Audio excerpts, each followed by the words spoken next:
With us now, Republican Senator Ted Budd of the great state of North Carolina. Senator, welcome. I want to start with the broadest possible question. Yeah. What do you expect to hear from President-elect, by then President Donald Trump tomorrow? What do you want to hear? Look, first of all, congratulations to the president. He's worked hard to get here. He's had 4 years to think about how he would do it even better. He did great in his 45th term. Now in the 47th term, I think he's going to do even better. So let's talk about the road ahead. Let's talk about the America resurgence, and let's getting back from a time where things were unsafe and unaffordable, and now let's get to safety and prosperity. I think people are ready for that. They're tired, and they want some hope, and I think he's going to deliver. An optimist. So you're looking for an optimistic message that urges America, a shining city on a hill kind of jazz. You're going to hear that, right? And I'm guessing that's going to be in the second half of the speech. But the first is we got to talk about where we've been. Okay. You know, first of all, I'm not talking about 45th. I'm talking about 46 under Biden. We've got real problems that we've got to overcome, internationally, domestically. All the reasons that drove people to the polls on November 5th. He got the message, and now he's going to tell us what that is and what it's going to look like for the next 4 years. When they're they're going to hate me for asking you this, but when you think about great American oratory, political oratory, what are the speeches that I know that you are a scoutmaster, you are someone who has instructed young people in the ways of civic virtue. What are the speeches you look to? But you go back to Kennedy, you go back to Reagan, and I really came of age. I started paying attention when Reagan was in office, and I would ask my dad, you know, what his thoughts were on Ronald Reagan, and we would talk about that afterwards. But again, we weren't in politics at that point, but we had opinions as Americans. To slip the surely bonds of earth and touch the face of God, he said.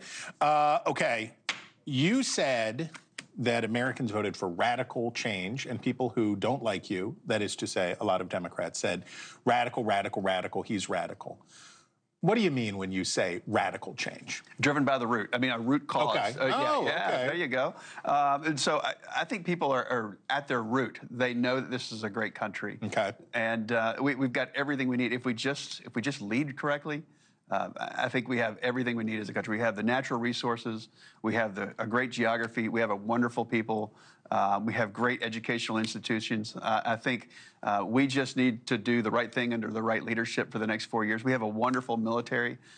We need to properly lead it. Mm-hmm. I think people will sign up. We've had major recruiting challenges in our military, not in the Marine Corps. I think they stay pretty focused, but some of the other branches, we've got to get back to the basics and if we talk about the greatness of our country and the greatness of our military and so many things that we have going for us, I think that will be inspirational at every level. So the one thing I can tell that people have been voting for is competency, right? And I think a lot of these persuadable voters who came in and were the majority maker, the difference maker for Republicans, were not particularly ideological, but were pragmatic sort of voters. How do you see to it that Congress can do its job, that the executive branch does its job? It's not that good ideas are great, but if you can't get them done, people are going to be frustrated anyway. And I think that's something that we can say about where Biden ended up. Big hopes aren't enough. You got to be able to execute. What are you going to do in the United States Senate that makes it possible for radical change to take place? A lot of it starts with tax cuts and continuing those. I think people are really worried if it's a small business person. It's not just big business. It's real individuals, mm-hmm. you know, with a ladder rack on their truck, and they're going to work and they're going, I need to buy some more equipment, but I won't be able to afford it if this doesn't pass. Mm-hmm. So you got real folks out there. So there's a lot of newsy things that happen in this city, and they're saying, is it one bill or two bills? Oh, yeah. You know, I say whatever it takes to get it done. Okay. That's really, we got to get down to brass tacks. We just got to do the right things for the folks back home. They don't really care whether it's one bill or whether it's two. Whatever keeps people on board and is useful to enough folks to get it done in the House, send it over to us, we'll pass it, we'll relieve that. Then we've got to get on to a lot of other things. But the very first thing that the president's going to do is he's going to sign a lot of executive orders. Yeah. And I think we know there's probably going to be close to 100. There were 93 or 94 that President Biden did that really upended our country and created the devastation that we've seen in the border, including a lot of the fentanyl crises we've seen. Yeah. Thanks for watching.